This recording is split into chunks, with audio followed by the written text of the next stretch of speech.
Happy New Year. Almost. Any questions? Wes, Sam had a lot of success when running no huddle. I guess what makes him successful in those situations, and I guess how challenging is it for the quarterback when you're asking him to, not huddle up? Sometimes the no huddle, I think, it just gives guys a little more comfort even than some of the play calls, the huddle calls, some of the schemed up longer verbiage type calls. You just get up there, the guys, everybody knows it. You don't really get a chance to overanalyze anything. You just get up the line and snap it, and it's obviously core plays that everybody knows. And you actually find that a lot with a lot of the skill guys coming into the league too. Is a lot of times they've been used to no huddle offenses and code words and all those types of things for most of their career playing in college. So they come in and they kind of learn those sometimes faster than some of those huddle calls getting in there. But yeah, they've done a nice job getting up to the line, and other times too you can get some more kind of regulated defensive calls as well that can help with some of those plays where maybe you're not allowing them to get into some exotic pressures. We've done some tempo going into third downs as well, which has been beneficial for us in that aspect. What was going through your mind while that ball kind of hung in the air, the Cam Akers? Just like everybody else. He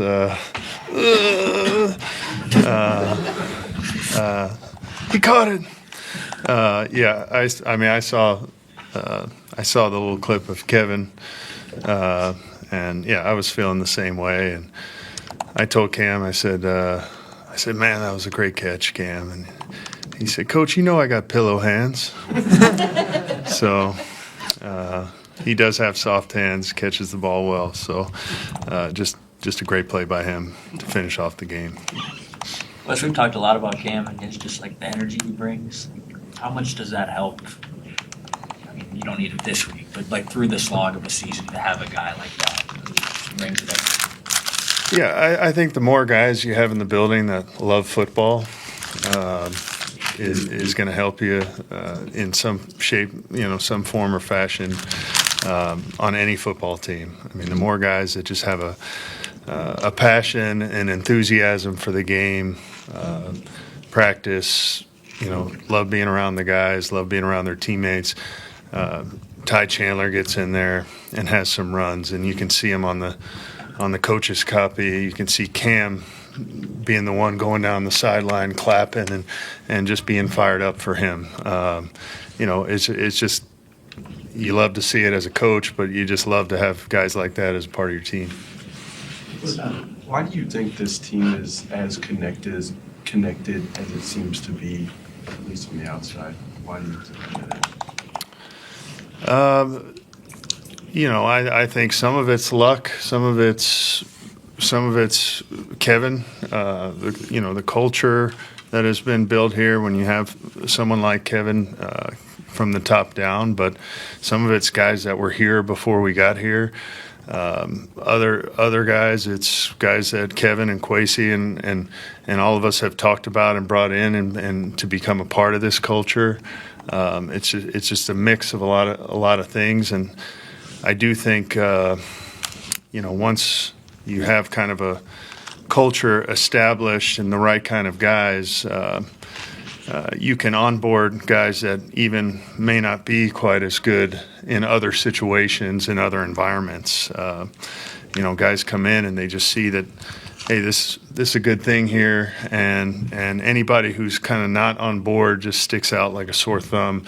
And I've seen that in a couple places I've worked, and it's kind of how it is here. If you're not a part of it, and or not. Not as much of a team guy, you're going to stick out in this environment. One more on Cam Akers. You were with him before he got hurt, right? Yes. So is there any difference in his demeanor or appreciation for the game or anything along those lines between that, the way he was before he had the injuries and the way he is now? I feel like Cam's been the same since the moment we were with him as a rookie, and just it speaks a lot about him that he was able to go through some of those injuries and come back within the same season, having an Achilles injury when we were with him in LA, and you saw the kind of work that he was putting in on the side, and we got the reports of his progression and kind of physically kind of unique as far as being able to come back and have the kind of strength and athleticism to play running back in the NFL with that kind of injury. So, but yeah, he's always had that love, that passion for the game and for being around his teammates. As a coach, you wonder how a guy is going to come back from two of those, a running back, and be effective still? Absolutely. I don't know that it's really been done where anyone's had any real success doing that. I mean, he's kind of the trailblazer, and not that he would want to be, but he's kind of shown the way, I think, for other guys who have an injury like that. Hopefully, not two of them, but have an injury like that they can come back and be productive and make plays in football games. Wes, what have the last few weeks looked like for J.J. McCarthy now that he's able to, his rehab is past the point where he can't be on the field, now that he's a little more physically able to be around and things? What does that look like for him being part of meetings, part of practices? What's his development like there? Yeah, it hasn't really felt like he hasn't been around, because when he is around, you notice him, and he's got a great personality, and he's not going to let you walk past him without saying something or telling you about an article he read or a book he's reading, or so he just got a great way about him, and he's still going to be a part of all this and a part of our meetings and practice, and talked to him this morning. How you doing, Coach? Hey, we're just trying to put a good game plan together. And he said, "Oh, I can't wait to see it." And he's got a love for it, and he's all about it. I know he's working a lot extra. Everything he's able to do, he's doing that, and guys trying to hold him back a little bit, make sure he's not going too far. But he's anxious to obviously get back and truly. Get into the practice aspect of it, but he's been all in. He's done everything he can to help that group in the role that he's in. What do you think that having a front row seat to a team that's got 14 wins and playing for a first round bye does for him, just to see that and absorb that type of an experience as a rookie? I think it's better than watching a losing team. The connectedness of the team, seeing some of the close games, obviously one-score games, seeing kind of how this league really is, I think is good for anyone. You just gotta understand when you're a rookie and it's the first time you're involved in it. They're not all like this. And it's hard to do. So, you hear guys tell stories about, hey, my first year we went to the Super Bowl or we went to the championship game, and I thought we'd be back there every year. You have that expectation. You gotta cherish these opportunities, the opportunity to play in a game like we're playing on Sunday night. Those things are earned, and you got to appreciate the moments because they don't always come around. Hey, Wes, if someone asked you what Sam Darnold's personality is like behind the scenes, what would you tell them? I've said it before. Like, he's just a good dude. He's a good guy. He's likable. He's good sense of humor. He's one of the guys. Like, hangs with the guys. Guy type of guy. Yeah. Is that funny? Guy's guy? Type of guy. Yeah. Guy's guy. Type of guy. Not everyone's a guy's guy. But yeah, his teammates gravitate towards him. I think you see that, with just how happy everyone is for him, and obviously knowing his path, to get to this point. But he's worked. He's done everything he can to put himself in this position, and we're all happy for him and proud of him. Yeah, Wes, why do you think the pass protection just went so well on Sunday?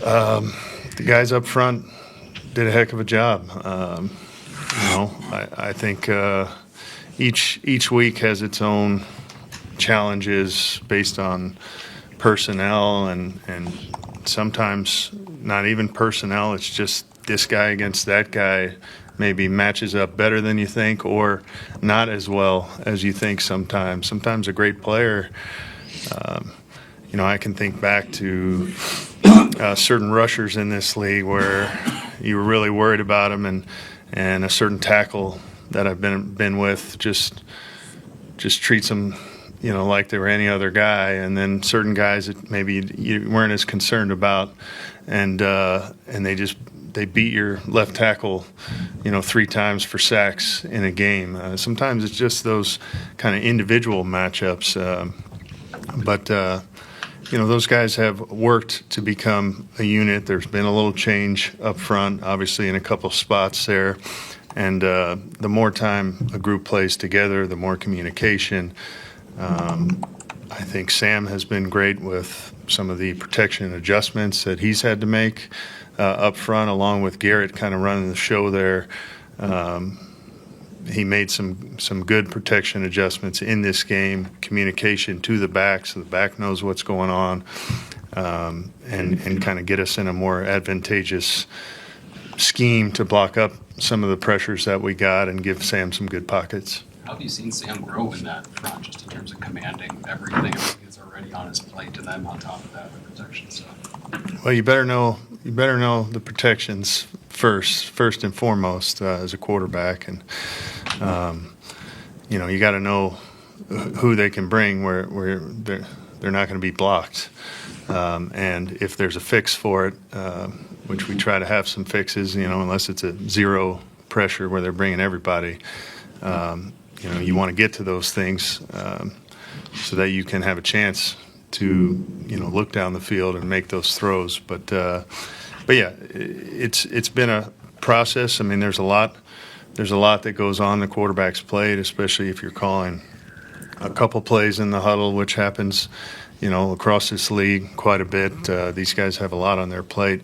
You got motions, you got maybe a second play that I'm getting to, and then I have to still motion a guy, and I got to make sure I'm good with the protection. It takes a lot of study on the front end to make it look simpler when they get out there and play. Was Kevin talked recently about Bobby McCain's value on the scout defense and some of the communication he has? In your eyes, how valuable is it to have Bobby operating in that role? And then just as a whole, what kind of job has the scout defense done in preparing the offense each week? Yeah, I've told some of the guys, on that side of the ball that this, I've been in the league for a good while now, and this has been the best look team group that I've been a part of since I've been in the league. We were fortunate to have some vets over there at times, Bobby being one of them. We had Fabian over there for a while, Fabian Moreau. We've got guys that give great effort up front, Bo Richter's and Levi's and Redmond, who's now showing what he can do in games. Like I think these things do correlate.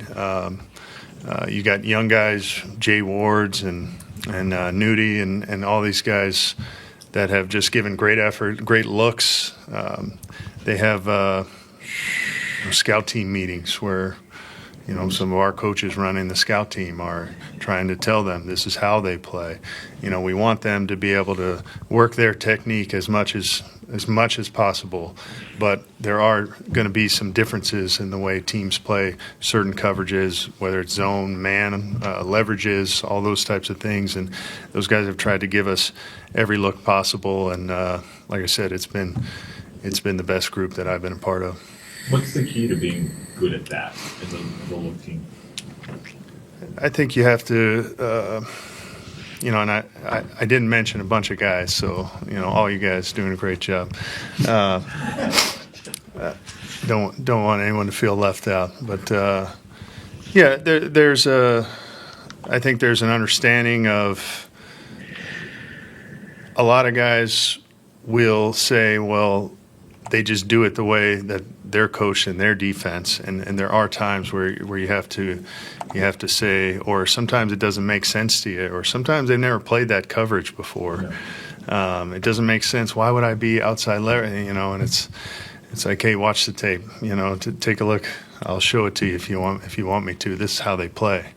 And you have to be a little bit unselfish there, and you also have to understand that sometimes we're trying to get looks, and if you're just gonna not give effort or play way underneath a guy when he runs vertical and he's coming back to the ball, and you're just standing underneath him because you didn't give effort on the play. I've been around guys in the past that aren't that interested in giving looks.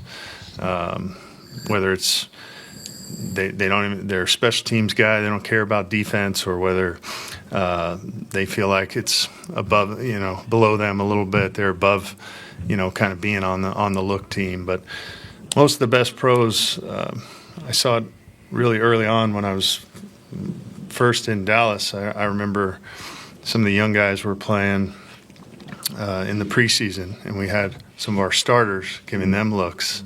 And it was the cleanest offensive operation. Guys were up there, they're looking at the card, they got lined up exactly where they're supposed to be, everybody, and it just told me something about just kind of how you do things, how you are as a pro. And generally the guys that do give you great looks are the guys that are in the right spots, trying to do things, give you feedback.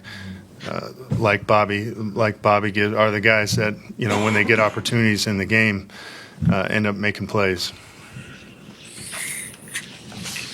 All right. Thanks.